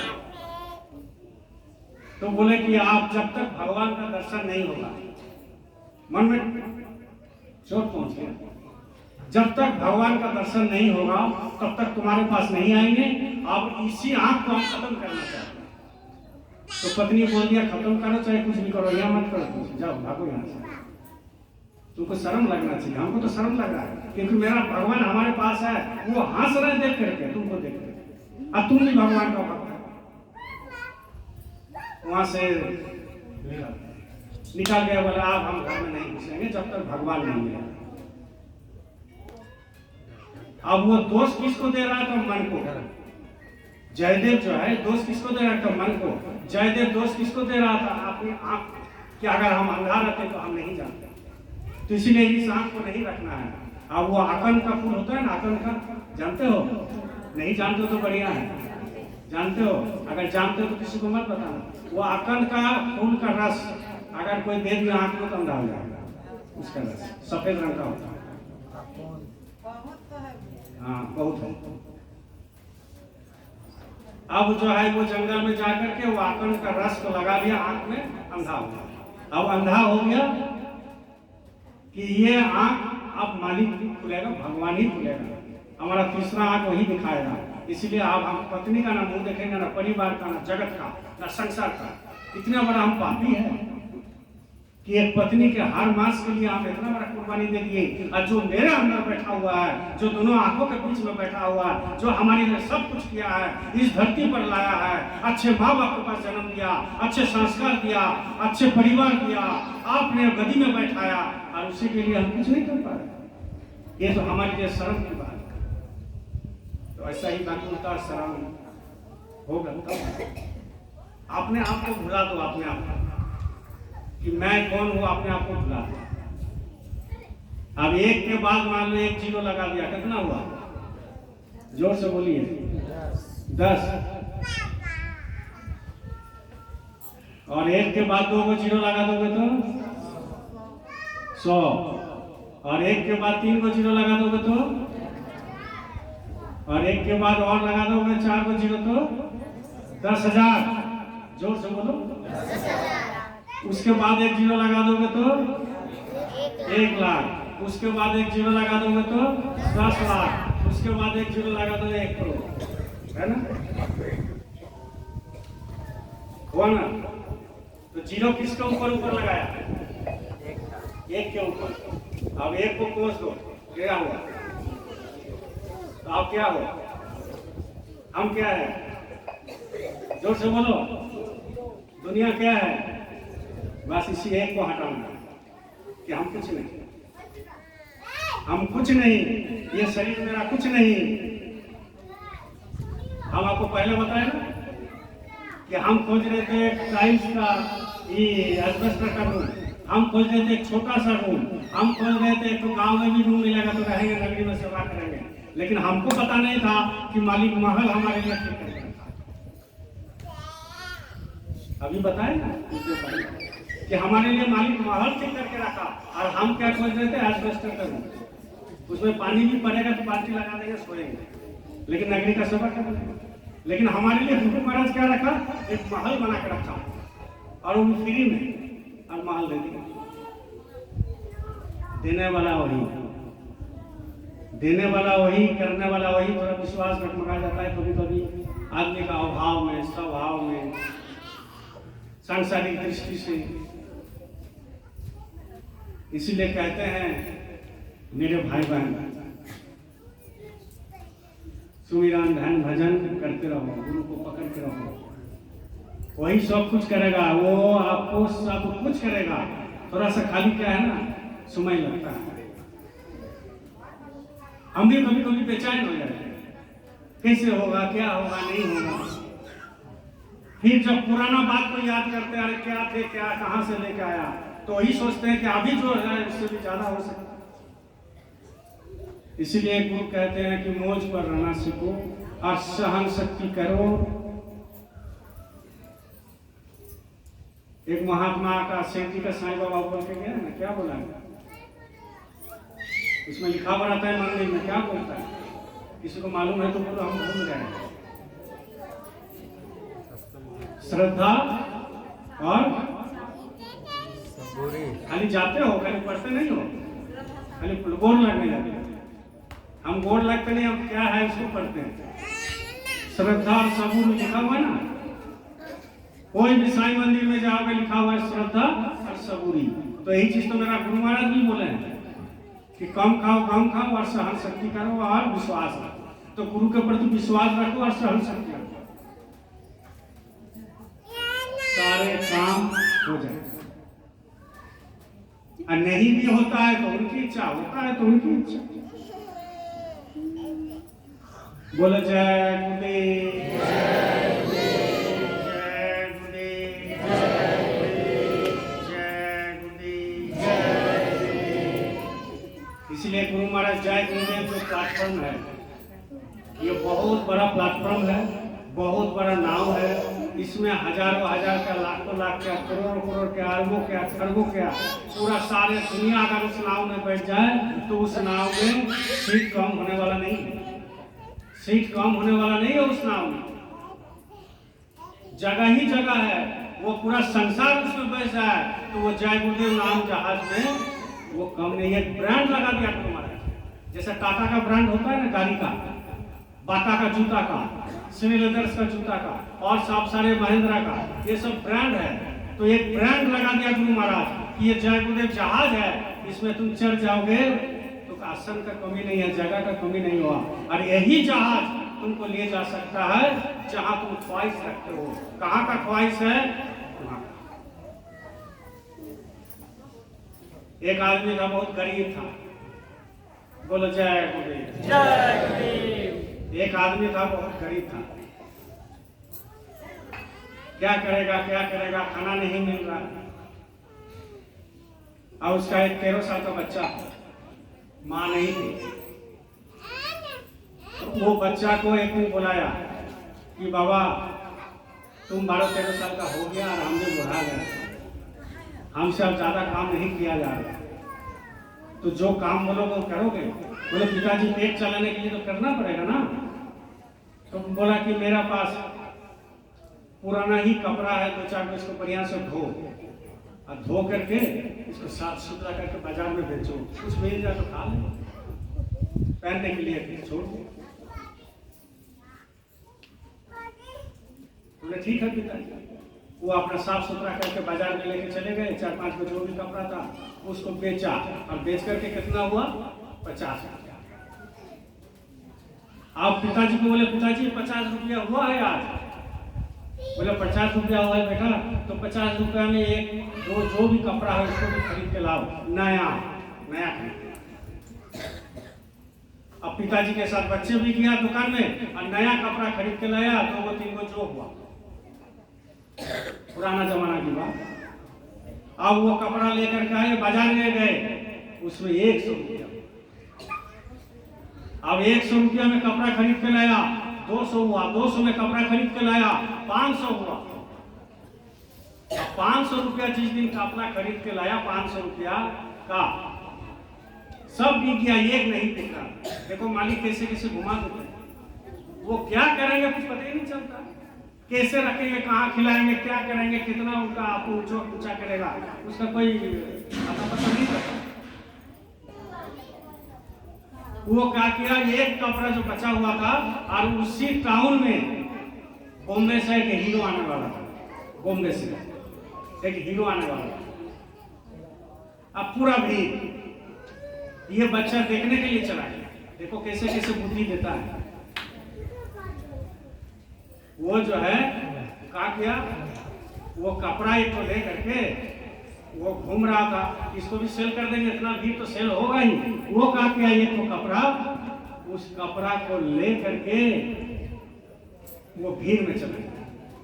भाई कौन आ रहा है, कौन आ रहा है? बोले बॉम्बे से एक एक्टर आ रहा है। बोले अच्छा ठीक है। उनका मन में स्ट्राइक कर दिया, बोले हमको मिलना है, वो हीरो से मिलना है, तो कोई तो जाने नहीं देगा।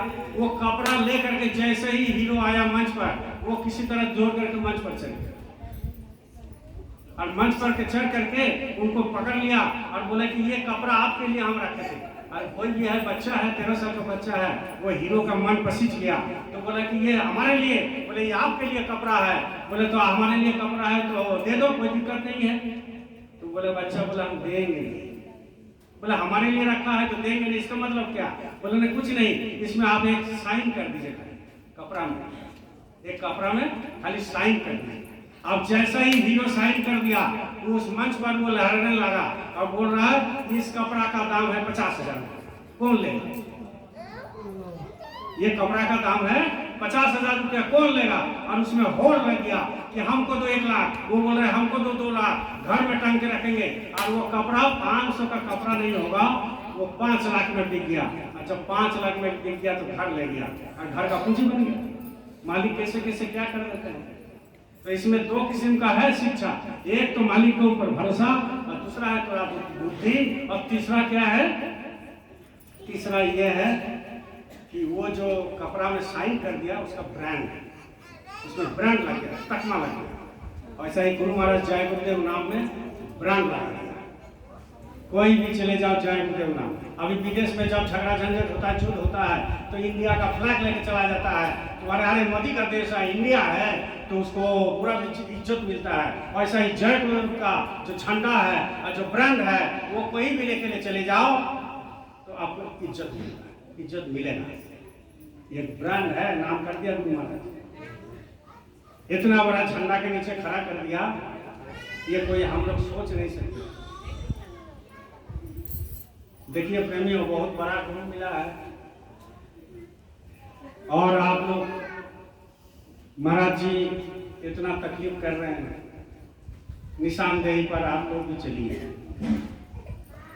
गुरु महाराज भी मेहनत कर रहे हैं, बाबा जी क्या क्या मेहनत किया आप लोग तो देखा नहीं, हम भी थोड़ा बहुत देखे, ज्यादा नहीं, थोड़ा बहुत देखे, फिर भी 20-22 साल तो देखे हैं गुरु महाराज का कष्ट। आप लोग भी देखे हो महाराज जी का, कोई कोई देखा है बुरा जो होगा वो गुरु महाराज का कष्ट, बहुत उन्होंने कष्ट किया। महाराज जी देखो अभी कोई बड़े एक दिन में नहीं बैठते, क्या था उनको भजन करते, गांव में चले जाते भजन करते, कोई कुटिया बना लेते भजन करते, कोई कुछ करते, एक जगह में बैठे रहते, 2 रोटी खा लेते। लेकिन गुरु के आदेश का पालन, तो गुरु का आदेश का पालन तो वो कर ही रहे हैं, और उनको गुरु का आदेश का पालन करना ही है, क्योंकि नाम दान देने का अधिकार उनको दिया था। लेकिन आपको भी और हमको भी तो आदेश देकर गुरु महाराज दिए हैं, नहीं दिए, कोई भी एक आदमी हाथ उठा के बोला हमको नहीं दिया, दिए ना सबको। क्या आदेश दिए हैं कि गुरु महाराज के मिशन को आगे करना है, गुरु महाराज को मिशन को आगे करना है। मिशन क्या है कि भाई एक गुरु महाराज के नाम में मंदिर बनाना है बाबुल में, और एक मिशन क्या है, एक मिशन है शाकाहारी प्रचार करना, और अच्छा जो है एक समाज को तैयार करना। तो आपसे और हमसे समाज तैयार होगा? इतना बदगुण भरा हुआ है, और इतना हम लोग झूठ बोलते हैं, और इतना हम लोग खराब आदमी हैं कि हम लोग से गुरु का काम होगा। लेकिन इसी खराब लोगों से तो भगवान काम कराते हैं, इसी खराब लोगों से ही भगवान काम कराएंगे। तो आपको और हमको लगा दिया, तो आप भी काम करो, हम भी कर रहे हैं, और सब कर रहा है, पूरा दुनिया कर रहा है, पूरा देश कर रहा है, कोई बैठा हुआ थोड़ी है। हम तो पहले मन में सोचते थे कि हैदराबाद में कुछ नहीं है, 2-4 को होगा, 250 सत्संग भी, उससे भी ज्यादा, और हमको तो लगा दिया गुरु महाराज की दया से। खूब सेवा वहाँ किए महीना भर, फिर आ गए यहाँ नहीं, आप लोगों को दर्शन करने के लिए, दर्शन भी हो गया। लेकिन इतना 2-2.5 महीना में हमको पता लग गया कि आप लोग से संगत नहीं चलेगा। बोलो जय गुरु, जय गुरुदेव। इतना पता लग गया कि आप लोगों से संगत नहीं चलेगा। 2 महीने में पता लग गया, क्योंकि हम तो रिपोर्ट लेते थे सब जाएगा ना। अब हम नहीं आ रहे हैं तो आना छोड़ देते, प्रचार में जा रहा है तो प्रचार में कोई दम नहीं है, वो जोश नहीं है। हर चीज में जोश होना चाहिए ना। कोई भी काम करो, भंडारा बना रहे हो तो जोश होना चाहिए, तब नमक तेल सही होगा। प्रचार में जाओगे तो जोश होना चाहिए, सत्संग में जाओगे तो जोश होना चाहिए, भाव होना चाहिए, तब जाकर के कुछ होता है। तो सारे रिपोर्ट को 2 महीने में देखते हुए लगा क्या ना यहाँ सेवा आने वाला है, ना कोई प्रोग्रेस होने वाला है, ना लोग आने वाले हैं, ना प्रचार करने वाले हैं, ना लोग खिला सकता है, ना कुछ होता है। बस चल रहा था, चल रहा।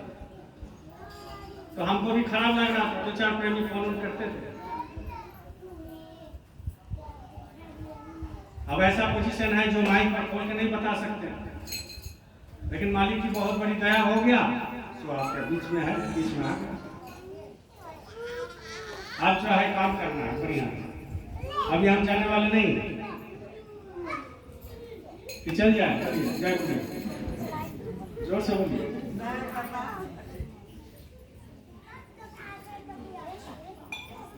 तो काम कीजिए सब मिलकर।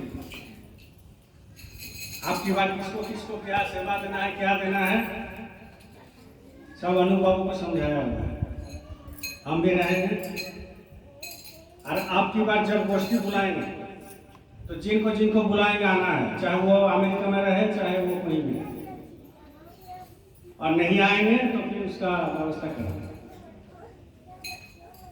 देखो प्रेमियों,